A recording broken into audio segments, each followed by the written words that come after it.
तो जय हिंद दोस्तों। तो आज हम कर रहे हैं एनटीपीसी। जो आप सभी को बताया कि एग्जाम आप सभी को एग्जाम डेट आ चुकी है, तो इसकी एग्जाम 5 जून से जो है 23 जून के मध्य होने वाली है। तो उसी के लिए हमारा मॉक टेस्ट 1 रहने वाला। अगर आप एनटीपीसी की तैयारी कर रहे हो और मॉक टेस्ट रीजनिंग का लगाना चाहते हो तो ये आपके लिए ज़रूरी है। तो शुरू करते हैं।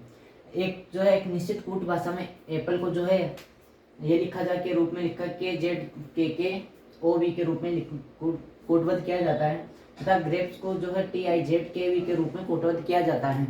तो जो है पारस को क्या लिखा जाएगा ये आपको बताना है।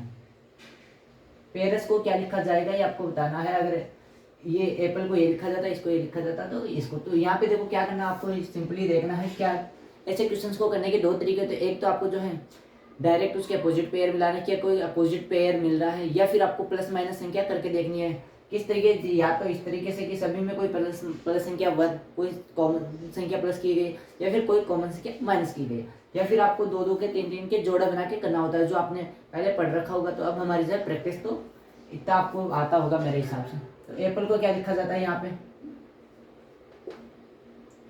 ए जेड के और ओ और भी।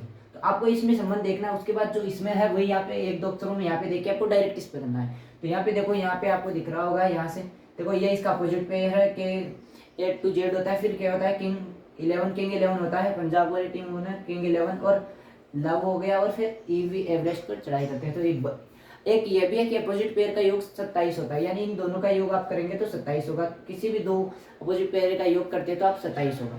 तो अब यहाँ पे देखो जी का टी होता है, जी टी होता है, यानी कि यहाँ पे सही है। यानी कि अपोजिट पेयर दिया गया है तो इसका अपोजिट पेयर करना है पी ई ए है आर एस है। तो पी का क्या आ जाएगा, क्या आ जाएगा, पिन 16 पे 27 करने के लिए 11 जोड़ेंगे, क्या आ जाएगा, ई 5 है, 27 करने 22 जोड़ेंगे, बी आ जाएगा। तो के वी कौन से पे है, सभी में के वी है। तो फिर सेकंड है ए है, जेड आ जाएगा। तो अब जेड कौन से में, इसमें जेड ये कट जाएगा, यहाँ पे ये भी कट जाएगा। ऑप्शन से आपको काटना है एग्जाम में। आर से 18 नंबर पे होते हैं, 27 करने 9 यानी आई आ जाएगा। तो आई कौन से में, यहाँ पे देखो जे है और ऑप्शन डी हो जाएगा। और फिर लास्ट में एस है, आज से 19 पे 8 जोड़ेंगे 27 हो जाएंगे, हनी सिंह आ जाएगा। सेकंड क्वेश्चन चलते हैं। सेकंड क्वेश्चन हमारे पास एक श्रृंखला दी गई है, अक्षरों और प्रतीकों के एक श्रृंखला का संदर्भ कीजिए और उसके बाद आने वाले प्रश्न का उत्तर दीजिए। यानी कि ये एक श्रृंखला दी गई है जिसके अंदर लेटर्स है और कुछ प्रतीक सिंबल्स है। उसको दी गई श्रृंखला में बाएं छोर से, अभी आपके पास क्वेश्चन ये है, ये क्या है, ये इसका बता रखा है पहले क्या करना है। यानी कि ये तो इसके कोई मतलब नहीं है, आपको इसको देखना है। ये क्वेश्चन ये है, दी गई श्रृंखला में दाएं छोर से 7वें अक्षर और बाएं छोर से 5वें तत्व के बीच कितने प्रतीक है। यानी कि ये श्रृंखला दे रखी है, इसके दाएं छोर से और दाएं छोर से था 7वें अक्षर और बाएं छोर से 5वें अक्षर के बीच में कितने प्रतीक चिन्ह है, लेटर्स नहीं, ओनली प्रतीक चिन्ह। तो यहाँ से आप शुरू करेंगे। पहले क्या है, दाएं छोर से 7वें अक्षर, तो दाया ये है तो इधर से आ जाएंगे। अब 7वां अक्षर कौन सा आ जाएगा। अब अक्षर जब गिनोगे, 7 तत्व यहाँ पे बोला 7वें तत्व, यानी कि अक्षर और प्रतीक दोनों आपको इसमें लेने हैं। तो 1 2 3 4 5 6 और 7, यहाँ पे ये 7वां हो गया, ठीक है। उसके बाद है बाएं छोर से 5वें तत्व, बाएं से 5वां 1 2 3 4 और 5, ये हो गया। अब इन दोनों के बीच में जो है कितने प्रतीक है, अब यहाँ पे बताना क्या है, इन दोनों के बीच में, यानी अब ये जो आ गए ना, इसमें कितने प्रतीक है। तो यहाँ पे कितने प्रतीक चिन्ह हो जाएंगे, एक तो ये है और एक ये है। तो कितने प्रतीक चिन्ह है, 2। ऑप्शन सी यहाँ पे क्या हो जाएगा, राइट हो जाएगा। आया समझ में किस तरीके से करना है, क्या करना है, जिस प्रकार से बताया गया है उतना लेना है। 7वें तत्व लेना है बाएं दाएं छोर से और 5वां लेना है दाएं छोर से। अब इसके बीच में जितने भी तत्व और लेटर्स बचे हैं उसमें आपको देखना है कि प्रतीक चिन्ह जो सिंबल है वो कितने हैं, तो ये आपको बताना। नेक्स्ट क्वेश्चन चलते हैं। नेक्स्ट क्वेश्चन हमारे पास एक जो है, एक पासे की 3 अलग अलग स्थितियां दी गई है, उस प्रतीक का चयन कीजिए जो एट वाले फलक के विपरीत है। यानी फिर घन का जो है क्वेश्चन है, उसमें बताना है विपरीत फलक पे क्या आएगा। तो ऐसे क्वेश्चंस को हम करने के लिए क्या करते हैं, हमारे पास जब दो सतह दी गई है, 2 स्थितियां दी गई है, 3 दी गई है, 4 दी गई है, तो ऐसे क्वेश्चंस को हमेशा दो दो स्थितियों से करते हैं। या तो इन दोनों से करेंगे, या फिर इन दोनों से करेंगे, या इन दोनों से। कभी भी 3 से नहीं होगा, दो स्थितियां इसमें लेते हैं उससे करता है। तो इसमें क्या करेंगे, अब यहाँ पे आपको पहले देखना है कि एट है किसके अंदर। तो यहाँ पे देखो इसमें एट यहाँ पे नहीं है, इन दोनों में है ना। तो अब आपको क्या करना है, आपको यहाँ से मिलाना शुरू करता है। अब इसमें कॉमन कौन सा है, कॉमन ये है, कॉमन क्या है, हाइपन जो है कॉमन है, ठीक है। उसके बाद इस तरीके से घड़ी की दिशा में आपको लिखना है, कॉमन वाले से लिखना शुरू करना है, प्रतिशत का है और फिर ओ है, फिर इसमें भी वहीं से लिखना शुरू करता है, जो कॉमन है कॉमन के नीचे कॉमन लिखना है। अब क्या आ जाएगा, एस आ जाएगा, उसके बाद क्या आ जाएगा, एट द रेट आ जाएगा। तो अब एट द रेट के विपरीत कौन सा आया, ओ आ गया। इस तरीके से हम करते हैं, और एट द रेट के विपरीत क्या है, ओ आ जाएगा। तो ऑप्शन क्या हो जाएगा, ए राइट हो जाएगा। अब हम कोई बात करें, क्या इन दोनों से करेंगे तो क्या ऑप्शन जो इसका आंसर आएगा है, नहीं आप इनसे भी कर सके देख सकते हैं। यहाँ पे देखो, यहाँ पे कॉमन क्या है, एट द रेट कॉमन है। अब कॉमन है, अब यहाँ पे अगर बात करें इसका जो अपोजिट पेयर क्या आएगा, तो जो इन दोनों में दिखाई नहीं दे रहा, जो इन दोनों में दिखाई नहीं दे रहा, तो वो इसका क्या हो जाएगा, अपोजिट पेयर। तो यहाँ पे देखो ये दिखाई नहीं दे रहा, ये तो इसका निकालना है, तो ये तो इसमें दिखाई दे रहा है, तो ये इसका अपोजिट पेयर नहीं है, ये भी नहीं है और ये भी क्या है, नहीं है। तो इसका जो यहाँ पे दिखाई क्या नहीं दे रहा, सी यहाँ पे दिखाई नहीं दे रहा, तो क्या हो जाएगा, सी इसका क्या हो जाएगा, अपोजिट पेयर। अब कोई बात करें यहाँ से इस तरीके से, अब देखो यहाँ पे सी आया ना कि जो दिखाई नहीं दे रहा होगा इसका अपोजिट पेयर जो कॉमन। अब यहाँ से आप करके देख सकते हैं, एट लिखेंगे, एट क्या है, दोनों में कॉमन, एट के बाद क्या आ जाएगा, ये आ जाएगा, उसके बाद क्या आ जाएगा, एस आ जाएगा, एंड आ जाएगा। तो यहाँ से एट के नीचे एट आ जाएगा और फिर क्या आ जाएगा, सी आ जाएगा। देखो सी आया कि नहीं। अभी यहाँ से भी क्या निकला था कि जो दोनों में कॉमन, कॉमन का अपोजिट क्या है, जो दोनों में दिखाई नहीं दे रहा, दिखाई कौन सा नहीं रहा, सी नहीं दे रहा, सी क्या हो जाएगा। अगर यहाँ पे इसका पूछा था तो क्या आ जाएगा, सी आ जाता। तो यहाँ पे पूछा किसका, एट का, तो क्या आ जाएगा, वो यहाँ पे आ जाएगा। इन दोनों से अब देखो यहाँ पे एट कॉमन है, तो इन दोनों में दिखाई क्या नहीं दे रहा, वो दिखाई नहीं दे रहा, वो क्या हो जाएगा, यहाँ से भी राइट आंसर, सेम आंसर आएगा। किन्हीं दो स्थितियों के लेके इस पासे के क्वेश्चन को बना सकते हैं। नेक्स्ट क्वेश्चन चलते हैं। तो नेक्स्ट क्वेश्चन हमारे पास कथन दिया गया है और निष्कर्ष। तो इससे पहले आपको जो 3-4 लाइन दी गई होगी कि नीचे जो निम्नलिखित कथन को पढ़कर आपको दिए गए निष्कर्ष बताना है कि कौन सा तार्किक है और कौन सा अतार्किक है। तो वो मैंने यहाँ पे स्किप किया। तो आपको बता दूं, आपको ये कथन दिया गया, इसको आपको पढ़ के ये समझना है कि क्या ये दोनों इसमें निष्कर्ष दिए गए, क्या ये दोनों निष्कर्ष इस कथन से रिलेट है, तो सही है या गलत है। तो शुरू करते हैं। तो कथन दिया गया, राधा जानती थी कि तरबूज का स्वाद गर्मियों में हमेशा मजेदार होता है। जो आज उसने खरीदा था वह क्या था, उसमें स्वाद नहीं था। यानी कि उसका कहने का मतलब राधा को ये पता है कि जो गर्मियों में जो तरबूज आते हैं वो हमेशा मजेदार होते हैं, यानी कि वो स्वादिष्ट होते हैं। लेकिन उसने जो आज तरबूज खरीदा था वो क्या था, स्वादिष्ट नहीं था। तो इससे क्या निष्कर्ष निकाल सकते हैं, वर्तमान में गर्मी का मौसम नहीं है, दुकानदार ने राधा को ठगा। तो इसमें एक देखो, फर्स्ट है वर्तमान में गर्मी का मौसम नहीं है, हो सकता है। तो इसने पहले बोला है कि तरबूज जो गर्मी, तरबूज का स्वाद गर्मियों में हमेशा, यानी ऑलवेज, यहाँ पे देखो ऑलवेज शब्द दिया है, हमेशा जो है क्या होता है, मजेदार होता है। इसका मतलब यह है कि इस जो उसने अभी तरबूज खरीदा उस टाइम जो है क्या है, गर्मी नहीं है। तो यहाँ पे क्या है, बिल्कुल सही है कि वर्तमान में गर्मी का मौसम नहीं है इसके अनुसार, क्योंकि इसने हमेशा बोला है कि हमेशा गर्मियों में जो भी तरबूज आएंगे वो स्वादिष्ट होंगे। ऐसा भी होता है कि नहीं होते, गर्मियों में भी बहुत सारे तरबूज स्वादिष्ट होंगे, लेकिन इसने हमेशा बोला है कि हमेशा स्वादिष्ट होते हैं। तो इसीलिए वर्तमान में क्या है, मौसम नहीं है गर्मी का, ये बिल्कुल सही है। क्योंकि इसने जो आज खरीदा था वो क्या था, स्वाद नहीं था, स्वाद नहीं था, तो इसका मतलब है कि आज क्या है, गर्मी नहीं है। सेकंड है, दुकानदार ने राधा को ठगा है। तो क्या यहाँ पे कोई दुकानदार का जिक्र किया गया है इस जो स्टेटमेंट में, क्या दुकानदार के बारे में बताया नहीं। तो ये क्या हो जाएगा, तो वैसे ही गलत। तो ऑप्शन क्या हो जाएगा, ए सही हो जाएगा। कौन सा, एक और दो दोनों सही है, नहीं, केवल एक सही है। ऑप्शन बी क्या हो जाएगा, राइट हो जाएगा। केवल निष्कर्ष एक क्या है, अनुसरण करता है।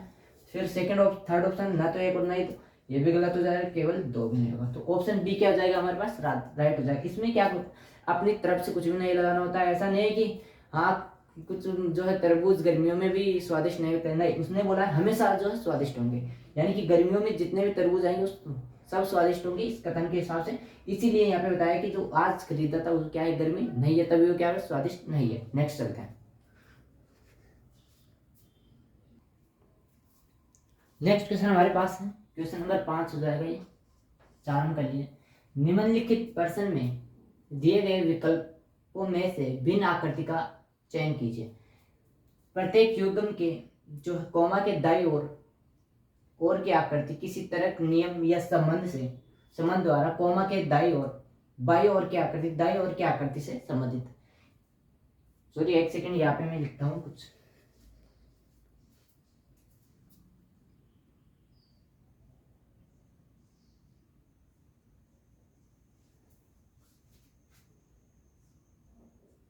ठीक है, यहाँ पर 2 बिंदु है। ठीक है, तो अब आपको यानी कि दी गई जो ये दो दो आकृतियां हैं, ये आपस में किसी न किसी संबंध से संबंधित है। इनमें से 3 जो है 4 युग्म, इनमें से 3 किसी न किसी संबंध से आपस में संबंध जो है, एक है और एक क्या है, अलग है। 3 आपस में संबंधित है और एक अलग है, तो वो आपको बताना है। तो सबसे पहले हम अगर बार वाली आकृति की बात करें इन सभी में, तो यहाँ से देखो हमारे पास ये 5 जो है पंचभुज है, 5 भुजाओं से 5 रेखाओं से मिलकर बना ये पंचभुज है। ये क्या है, चतुर्भुज, यानी कि एक कम है। यहाँ पर देखो ये षटभुज है, ये क्या है, पंचभुज है, यानी कि ये सही है कि एक जो है, अगर मान लें हम बात करें कि इसमें ये 5 रेखाओं से मिलकर बना हुआ है, तो ये कम जो दाई तरफ जो है वो क्या है, 4 रेखाओं से मिलकर बना हुआ है, यानी एक कम से बना हुआ है। तो बाई वाला जो देखो 6 से बना हुआ है, तो एक कम 5 से बना हुआ है, ये भी सही है। अब यहाँ पर देखो ये 7 से बना हुआ है, 1 2 3 4 5 6 7, यहाँ पे 7 है, तो उधर कितने आनी चाहिए, 6। तो जो कि यहाँ पे 6, 1 2 3 4 5 6, यहाँ पे 6 दिया गया है। ठीक है, ये भी सही है। फिर ये 4 है और इधर क्या है, 3 है, ये भी सही है। यानी कि बार वाली आकृतियां सभी समान है। बार वाले जो आकृति है उसके हिसाब से ये क्या है, चारों आपस में संबंधित है। अब चलते हैं अंदर वाली जो आकृति है। यहाँ पर इसमें देखो अगर बात करें 1 2 3 4 5 6, 6 लाइन है और इधर वाले में वही क्या है, एक कम है, यानी इससे उधर वाले में क्या है, हमेशा एक कम होगी। यहाँ पर क्या है, 6 है, तो इसमें कितनी है, 5 है, देखो, तो यानी कि एक कम। तो यहाँ पे क्या है, 3 है, एक कम क्या है, 2 है, यानी कि ये दोनों आपस में सही संबंध है। अब यहाँ पर देखो, सॉरी इसमें कुछ था,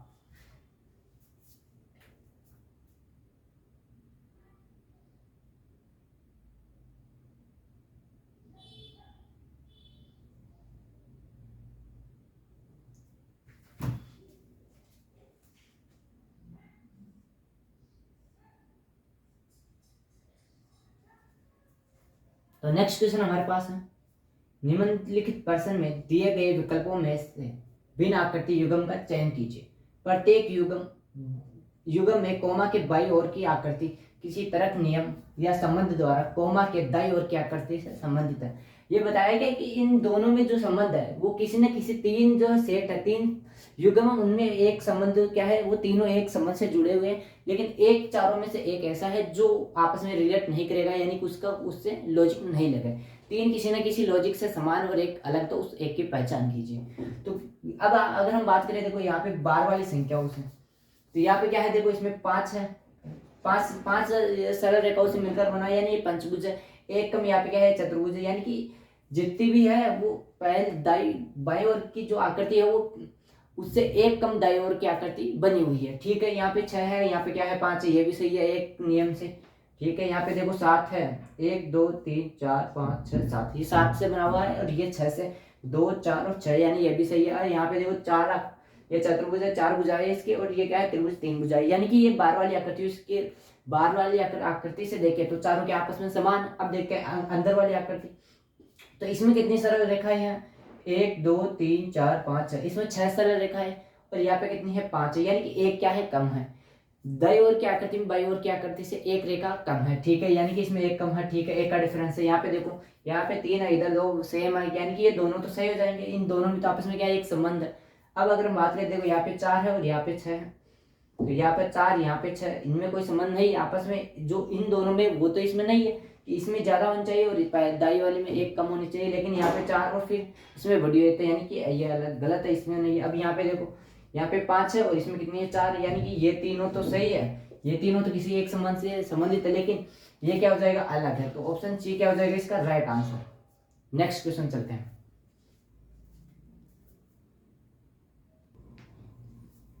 नेक्स्ट क्वेश्चन हमारे पास है, दी गई आकृति में कितने त्रिभुज। एक हमारे पास ये आकृति दी गई, इसमें बताना है कि नंबर ऑफ ट्रायंगल्स कितने हैं, तो आपको गिनना है कि कितने त्रिभुज है। तो गिनने का इस प्रकार से, हमारे पास जब कोई वर्ग या आयत के अंदर त्रिभुज गिनना होता है, या कोई उसमें विकर्ण या कोई अलग जो है आकृति बनी हुई होती है, तो उसमें त्रिभुज किस प्रकार से, जब हमारे पास इस तरीके की आकृति होती है,